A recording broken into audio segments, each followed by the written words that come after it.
CrossFit Games Open Workout 17.2 is as many repetitions as possible in 12 minutes of a 50-foot walking lunge, 16 toes to bars, or 16 bar muscle-ups, and 8 dumbbell power cleans. In the first 2 rounds, athletes will perform toes to bar. In the next 2 rounds, they will perform muscle-ups. Rounds 5 and 6 will go back to toes to bar. Men will use 50-pound dumbbells, and women will use 35-pound dumbbells. At the call of 3, 2, 1, go, the athlete takes the dumbbells from the ground, moves them into the front rack position, and begins the first round of walking lunges. At the 25-foot mark, they will turn around and return to the start line to complete the 50 feet.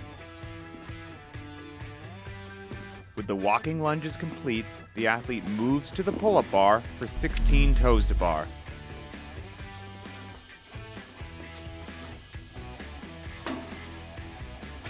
Then back to the dumbbells for 8 power cleans. The second round will be performed in exactly the same manner. In rounds 3 and 4, the same work will be performed, except the toes to bar will be replaced with bar muscle-ups. Rounds 5 and 6 will go back to toes to bars.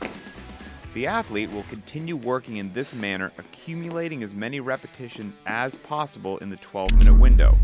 Note the time after each completed set of power cleans, as this will be used as a tiebreaker. Prior to beginning this workout, each athlete will need to mark the starting line on the floor, measure out 25 feet, and mark another line on the floor at the turnaround point. Intermediate marks must be made at every 5 feet, which will each represent 1 repetition of the lunge. Every step of the walking lunge begins with the athlete standing tall, with the dumbbells at the shoulders and their feet together. Forward motion will only be allowed while the dumbbells are at the shoulders. Athletes must alternate which foot leads after each step, and the trailing knee must make contact with the ground. At the top of each step, the athlete must stand tall with the hips and knees fully extended and the rear head of the dumbbell clearly over the center of the athlete's body when viewed from profile. To get credit for crossing a line, the athlete's heels must cross completely over the line, and the athlete must stand tall at full extension on the other side of the line with the dumbbells at the shoulders.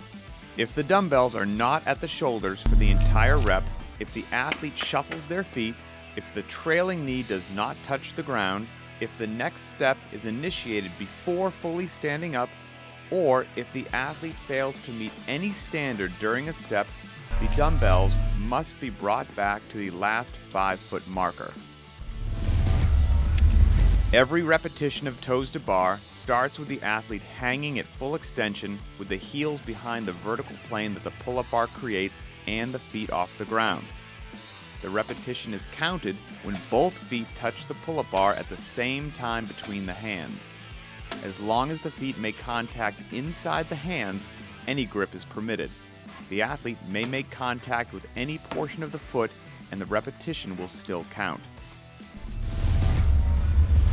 Every repetition of the bar muscle-up must start with the athlete hanging at full extension and finishes when the athlete is supported on top of the bar with the elbows fully locked out and the shoulder over or in front of the bar.